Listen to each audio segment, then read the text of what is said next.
I'm here with Alia Rose Green at the Continental Club in Austin, Texas, one of the best places to see music in town. And as some of you guys know, there was a song that I wrote that was inspired by her, and I'm going to just do a little interview with her to learn more about her, because we don't ever get to spend much time together. There's always music playing, and we don't get to talk. Although we did talk quite a bit at John Carroll's that night, which was nice. Yeah, wasn't it? Yes. So tell us about yourself, your name, your hometown, age, and what types of music you like. Well, my name is Alia Louise Angeline Rose Green. I'm 41 years old. I'm actually a fifth generation South Austinite, born and raised in South Austin, Texas, 78704. And about myself, well, I'm very sparkly. No, I am very fortunate to have discovered live music when I was 17 years old. So that is a big part of my life, is going out and getting my soul healing from all the live music that I hear here in town. So, yeah, that's me. And I first saw her probably when I first moved to town, coming to see Tony Price, I bet was. Yep. And then really through some of Casper's gigs is when I got to know you a little better. And so, how was growing up in Austin? And have you experienced how the city and the music here have evolved through the years? You know, I loved growing up in Austin, but I also lived in a little Austin bubble, so I don't know anything different. And as far as the music changing, for me personally, music hasn't changed so much because I'm very fortunate to have two home clubs that are still here and will be here for decades, which is the Continental Club and the Saxon Pub.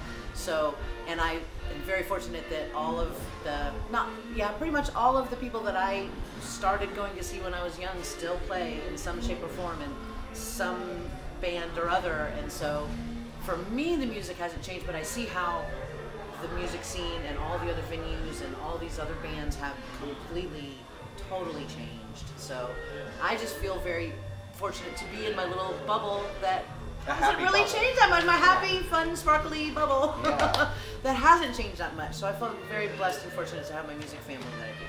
And you mentioned that you discovered a lot of what was going on when you were 17. So is that when you first started coming here to the Continental Club? Yeah, yep, it was. I remember you telling me that maybe you even used to sneak in to see Tony Price when you were underage, possibly. Well, I actually didn't need to sneak in because luckily my sister worked here. So I started coming in 1994, and the year before, 1993, see, Tony started playing in 92, and by the next year, 93, it started picking up. So Steve Wertheimer, the owner of the Continental Club, needed to hire waitresses. So he first hired Amy, who actually is here tonight waitressing, bartending tonight. And then a few months later, he hired my sister to work the Tony Price shift. And so just by happenstance, one of my good friends' aunts was best friend with Tony Price. And so her name was Jennifer.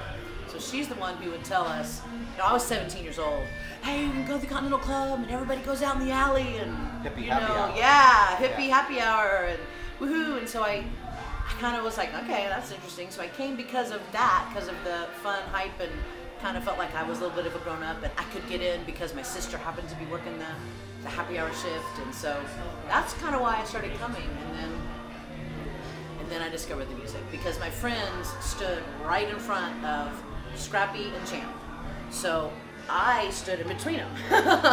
So I had my one friend here, one friend, so I stood right in front of Scrappy and Champ. And that's when I fell in love with live music. And Champ Hood's chair is still hanging up yes, here it is. in the Continental Club that he used to sit on. Very blessed to have been able to stand in front of him every week for the last 7 years of his life. So.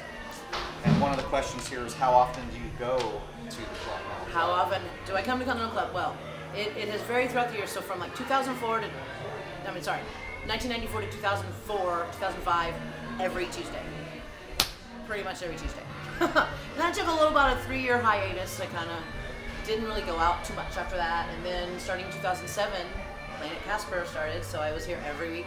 Was that Thursdays? It started on Tuesdays. Because okay. Tony moved to San Diego. Right. And so Casper took over Planet Casper on Tuesdays, and then we moved to Thursdays, and then we settled in on Sundays. And then now Casper doesn't do that anymore. So I kind of don't come every week, but yes I do. So I go to the Continental Club Gallery upstairs to see Monty Warden and the Dangerous Few every Thursday, which is an amazing all original pop music is what he calls it. It's like 20s jazz. It's amazing. So I mean, I pretty much come here every single week in some way, shape, or form for the past 20-something years. And I didn't write the questions, but one of them is, how does coming to the club and listening to music make you feel? Oh, I mean, live music in general, especially the club. I mean, this is like my home. It's like I come here and I'm home.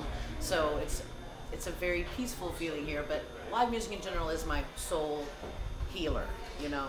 It really is how I connect to spirit and just heal my soul, and I connect to my community, and I connect to people, and I can give my love and just spread my stardom. I love spreading stars, and I don't know, it means a lot to me. It has helped me become who I am. I discovered who I am, loving my sparkles and my stars and my everything, coming here every week. So it means more to me than I can actually say. So. And I actually wrote the song before I ever really met you and got to know you better. And what I tell people when I play gigs live is, she was always the first one on the dance floor, and she just is so into what's going on and how important people like you are that actually energize us as musicians. I hope I don't get too sappy talking No, about it. thank you. But that's what it really comes down to for me. It's like when you see somebody in the audience just totally digging what you're doing, even if it's one person, it just energizes the band and just enhances the performance. So you are very much a part of what's happening on stage too. Thank you. I appreciate that, and I don't think about that. I just am in my music zone, but I appreciate that, and I hope that it's a win-win. That's what I always tell my friends. That's like my musician friends. It's a win-win situation because, you know, they heal me, and I hope that I can give them that energy right back. So. And one of the questions here is, tell us your favorite story about a night at the Continental Club, and you already have one prepared. This is great. Really? Okay, so it was a plane in Casper. It was on a Thursday, and David Grissom happened to be on the plane. He played a lot with Casper, and it happened to be an electric show because sometimes it's acoustic, and that time, thankfully, it was electric. So, you know, I'm dancing, I'm looking around, and it was like in the middle of David's solo, and I see Billy Gibbons walk in the front door, stroll across the dance floor, walk right up onto the stage, reaches around David while David is still holding the guitar, plays a guitar solo on David's guitar while David's just kind of like that, you know, plays his guitar solo. As soon as he's done, he walks off the stage and walks out the back door. And I mean, I was so in awe that I didn't even bring a camera or anything. Somebody has a picture. Somebody posted a picture. There's a picture of it. But then as soon as the song was over, someone in the audience, kind of jokingly, I think, yelled, "Who was that?" And David, without skipping a beat, said, "If you don't know who that is, you don't need to be here." So that really was like one of the most mind-blowing moments ever. I mean, literally, he just kind of strolled in, played his solo, walked right on out. It was amazing. They were one of the coolest acts. I was just so relaxed on stage when I saw them in San And Antonio. I've never seen them, so it Yeah. was really like an extra special treat for me. Like, wow, mind blown. And I saw them right after Tom Petty's reunion tour that he did right before he passed away. And Oh, that was gonna make me cry. I'm Wow. a huge Tom Petty fan, but Amanda and I both enjoyed the ZZ Top show so much more just because of they were like home and just their like relaxed kind of cool thing that they do, you know? Yes, and that's what Billy looked like. I mean, he walked in just so cool, you know? Yeah, I can totally feel how that would emanate from the stage when he played. Yeah. So, and then you mentioned you go to Saxon Pub. Are there other clubs you go to as well? And how do you make time for it with all your busy schedule and being out seeing all these bands all the time? Well, you know, luckily I started at a young age to revolve my evenings around my music, so it's not hard for me. It's just kind of what I do. It's part of what I need for my soul to heal, so that's not hard for me. So if you start a new job, you basically bring in like, this is my music schedule, and you guys are going to have to work around this. I kind of do, yeah. And I'm very lucky that I've been able to do that. So, but yeah, I go to the Saxon Pub every week. I also go to ABGB to see Warren Hood on Wednesdays sometimes. I try to get there as much as I can. I've seen you at the Drake shows. And I go to the Drake's at 1 to 1, and several other, like Carolyn Wonderland plays at 1 to 1, and Shelley King will play 1 to 1. That's another great venue. Upstairs in the Continental Club Gallery, like I said, I go there. But those are really kind of all my little South Austin haunts that I go to. Some of my favorite places too. Yeah, the best places. Do you know how many live shows you may have attended? Do you know, that is hilarious. I mean, there was a mid-year period where I went like 5 nights a week, so I really have no clue. I mean, at least 20 years of coming here minimum once a week, if not twice a week, plus 3 or 4 other times a week for another 10 a year. I mean, who knows? Well into the thousands. Yeah, probably, yeah. Easy. I'm very blessed. I really do feel it. Do you remember the first live show you came to and how it made you feel? Well, it wasn't here, but my first concert that I went to at like 8 years old was Cyndi Lauper. Oh, I love Cyndi Lauper. So, and I just remember being in the car with my sister and all of my friends, and we were all kind of decked out in the Cyndi Lauper gear that we could have, you know, and just being so excited and so happy, and then getting there and the music and the people, you know, the kind of the camaraderie. And even at 8 years old, I didn't really consciously understand, but I felt the connection, you know, with that many people in the crowd, and the connection to the person on the stage, even though she was like way over there. So I don't know, that experience really, I think, solidified my love of live music that I didn't really know until I got to be 17 years old and really experienced it up close. One of the with those questions musicians. was, what got you interested in music? Was that one of the key elements? Was one of the first concerts? Or? Yes, but also my parents. I'm very lucky that my parents had such good taste in music. I mean, I grew up listening to the Beatles and the Stones and the Eagles and, you know, Led Zeppelin and the Who, and I mean, all these wonderful bands. Twine Time. My life would not be the same without Paul Ray's Twine Time every Saturday night. When I was growing up, that is something that was a staple in my household. So I really do credit Paul Ray with my music taste as well, because he played such wonderful 50s and 60s music that still to this day is a big part of my life. So Paul Ray, thank you, Paul Ray. And what motivates you to keep supporting all the local musicians? It's very selfish, because I want to continue to hear their music. And if they don't make the money to make a living, then I can't hear their music anymore. So, no, but really, I see how much of a struggle it is for musicians to make a living at live music. And so I see how important it is for them to have someone who will think in the business terms that they maybe can't, or you know, so many, especially my non-musician friends, don't think about bringing CDs every time because they think everybody has their CD. Well, no, they don't. So you need to bring it every single time. So I really think it's important that those musicians have someone who has their back like that, who can do those things for them when maybe they're not comfortable doing it. A lot of times they're not comfortable asking for money or talking about the tip jar. So I am. So that's my job, is to go around and, you know, spread the enthusiasm. I am the enthusiasm coordinator. That's her official title. Yeah, my official title, enthusiasm coordinator.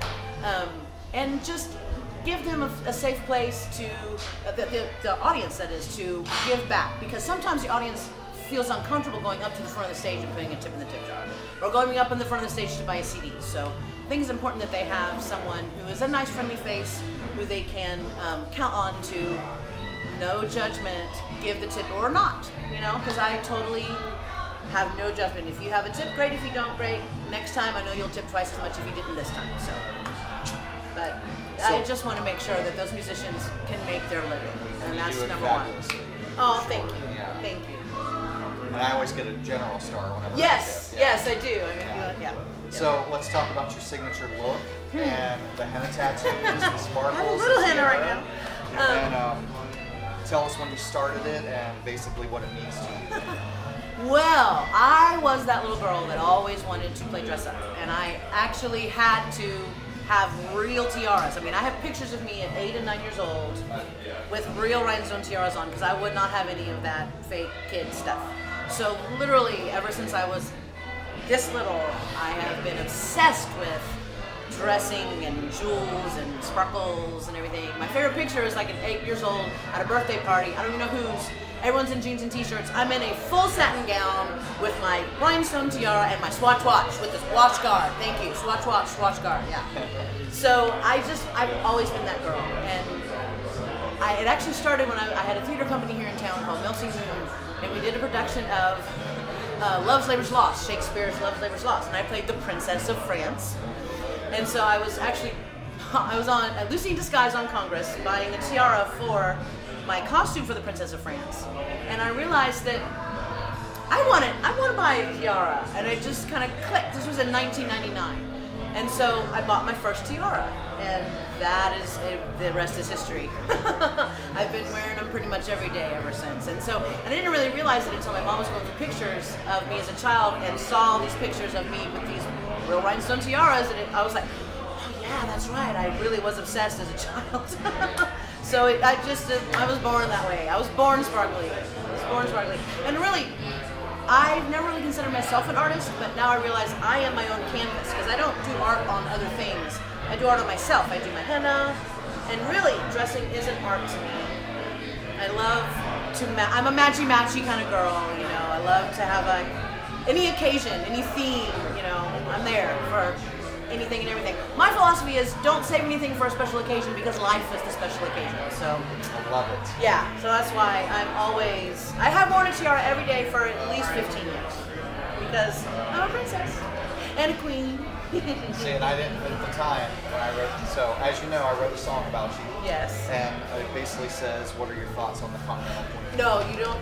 You know what is interesting is I really am now, as I'm getting older, embracing the queen title. And actually, my boyfriend is like, you know, you're my queen, Ryan. I was like, okay, I can own that now. So it really is appropriate that you wrote that song, Continental Queen, because you were actually foreshadowing me becoming the queen that I am. So it really is amazing that you did that. So, and I love that song. There's some phrases in there like Barroom Angel. I like that one. And what was that? Oh, she's no stranger to dangerous company. I love that line too. I don't know why that. There was something about like I figured like some of the people you've been exposed yes, to. Yes, I know. It was just, and I don't know. It just everything in there. It just seems like wow, you captured me and you didn't even know it. So yeah, I'm very flattered and honored. And I feel thankful that I wrote the song really before I got to know you better. Sometimes that makes it so much more like ambiguous, and I can sort of write my own story. Yeah. But I'm glad that there were things in there that ran with you. Yeah, very much. So I'm very honored by that. Thank you. Well, thank you so much for sitting down with me and doing this. But one last question is that was not on your rehearsed list of questions, but the ideal, if you were to have the ideal bill one night, what 3 bands would be on there? Only 3? You can only have 3. I'm like, only 3? Cool. And we won't tell any of the other bands that don't. I know, right? No. I mean, honestly, they are definitely going to be local bands, so. Oh gosh, there's only 3 of them!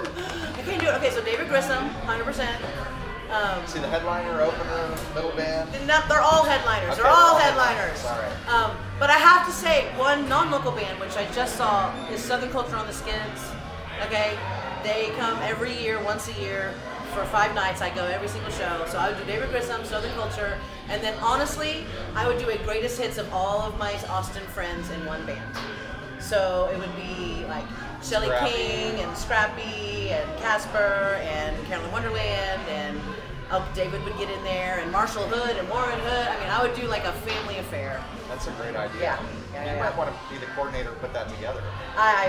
Yes, I will. Well, thank you so much again for not only giving me the inspiration for the song, but taking the time to sit down and do this interview with us. Absolutely, I appreciate it. Thank you so much. And happy Tuesday!